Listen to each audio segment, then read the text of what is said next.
तो सभी साथियों को नमस्कार दोस्तों, कैसे हैं आप सब। उम्मीद करते हैं बढ़िया होंगे दोस्तों।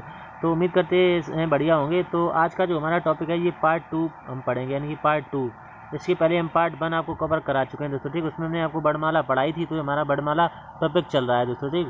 तो यहाँ से जो हमने आपको बताया था, यहाँ पर देख लेते हैं, हम आपको स्वर के बारे में बता रहे थे। तो दो स्वर हम ऑलरेडी आपको बता रहे थे दोस्तों। वीडियो अच्छा लगे तो दोस्तों के साथ शेयर अवश्य करें।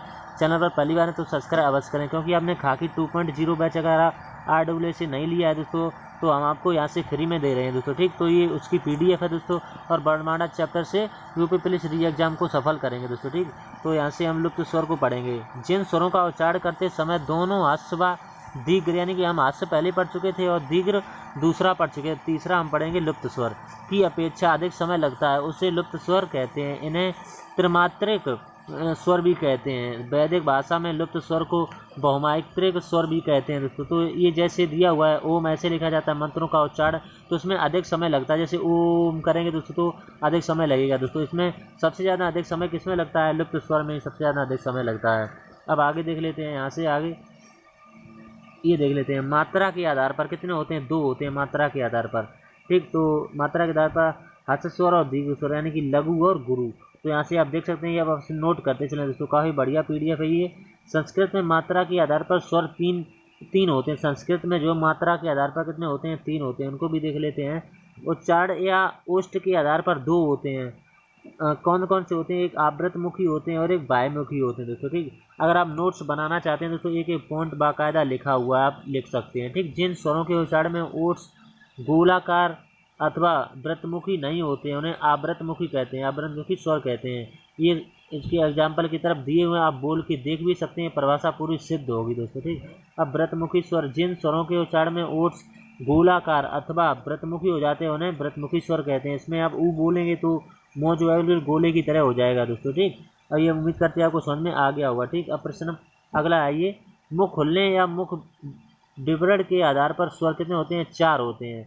समृद्ध स्वर और अर्ध समृद्ध स्वर, ठीक। और विवृत और अर्ध विवृत आगे दिया होगा, ठीक। तो यहाँ पर देख लेते हैं, इसकी परिभाषा दी है। संयुक्त स्वर, जिन स्वरों के उच्चारण में संयुक्त, यानी कि जिन स्वरों के उच्चारण में मुख बंद रहता है, उन्हें समृद्ध स्वर कहते हैं। इसमें मुख बंद रहता है, आप चाहे बोल के देख सकते हैं दोस्तों, ठीक। तो अर्ध स्वर में क्या होता है, यानी अर्ध समृद्ध स्वर में क्या होता है? जिन स्वरों के उच्चारण में मुख समृद्ध की स्थिति में थोड़ा खुलता है, उन्हें अर्ध समृद्ध स्वर कहते हैं। इसमें दिया हुआ अर्ध का मतलब क्या होता है? आधा होता है, तो इसमें आधा खुला होता है। ये आप एग्जाम्पल की तरफ बोल के देख सकते हैं, ठीक। तो आगे देख लेते हैं। विवृत स्वर, क्योंकि ये 4 होते हैं, 2 हम बता चुके हैं, 2 रहेंगे। विवृत होता है जिन स्वरों के उच्चारण में मुख सबसे अधिक खुलता है, उन्हें विवृत स्वर कहते हैं। जैसे आ दिया हुआ है, ठीक। और अर्ध विवृत स्वर क्या होता है? जिन स्वरों के उच्चारण में विवृत स्वर की स्थिति में थोड़ा मुख खुलता है, उन्हें अर्ध विवृत स्वर कहते हैं। तो इसके भी एग्जाम्पल दिए हैं दोस्तों, ठीक। सबके एग्जाम्पल उसके सामने दिए हुए हैं। अब आगे इसके आगे का प्रोसेस यहाँ पर है, यानी कि जीभ्या की ऊंचाई के आधार पर, यानी कि जीभ्या की ऊंचाई के आधार पर और मुख विवर खुलने के आधार पर ये दिए हुए हैं। कौन? ये समृद्ध स्वर, अर्ध समृद्ध और विवृत और अर्ध विवृत, यही हमने आपको पहले बताए हुए थे। तो 4 ये दिए हुए हैं, 2 ये दिए हुए हैं, ठीक। और ये अकेला दिया हुआ है, ये विवृत स्वर के अंतर्गत आता है। और इसी में एक आगत स्वर भी और आ जाता है दोस्तों, ठीक।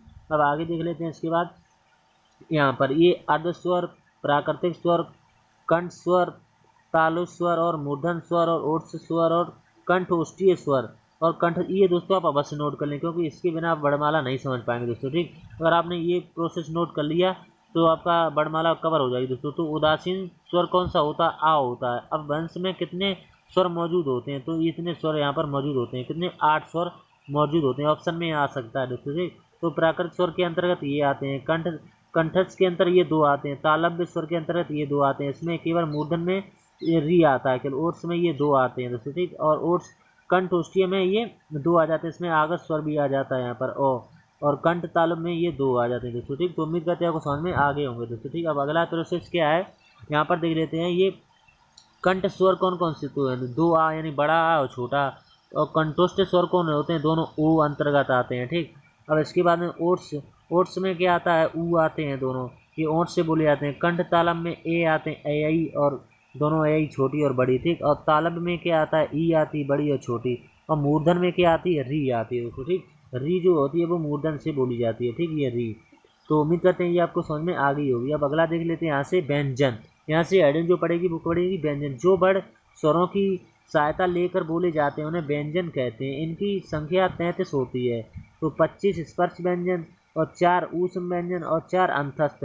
तो टोटल ये कितने हो जाते हैं? 33। तो व्यंजन कितने होते हैं? 33 में बताए गए हैं। ठीक, अब अगला देख लेते हैं यहाँ से स्पर्श व्यंजन। सबसे पहले हेडिंग पड़ेगी स्पर्श। जिन वर्णों का उच्चारण हमारे शरीर के अंगों से स्पर्श यानी छूकर होता है उन्हें स्पर्श व्यंजन कहते हैं। इनकी संख्या 25 होती है। स्पर्श व्यंजन की संख्या 25 होती है। नोट डाल के लिखना है। उच्चारण के आधार पर स्पर्श व्यंजनों की संख्या 27 होती है। यानी कि उच्चारण के आधार पर स्पर्श व्यंजनों की संख्या पूछी जाए तो 27 लगाएंगे दोस्तों। ठीक, और दृगुण उच्चित व्यंजन छोड़ दिए जाते हैं। इसमें जो है वो दृगुण और उच्चित व्यंजन छोड़ दिए जाते हैं, उनको नहीं गिना जाता है।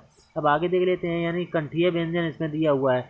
जिन वर्णों का उच्चारण करते समय जीभ का पिछला हिस्सा हमारे कंठ को छूता है उन्हें कंठीय व्यंजन कहते हैं। इसमें जैसे करके लिखा हुआ है, इन एग्जाम्पलों को आप अवश्य नोट कर लें। ठीक, अब तालव्य व्यंजन दिया हुआ है। जिन वर्णों का उच्चारण करने पर जीभ का तालु को स्पर्श करता है। तो ये एग्जाम्पल दिए, अब बस नोट कर लें। ठीक, अब इसके बाद 2 स्टेप और बचे हुए हैं। इसमें मूर्धन दिया हुआ है।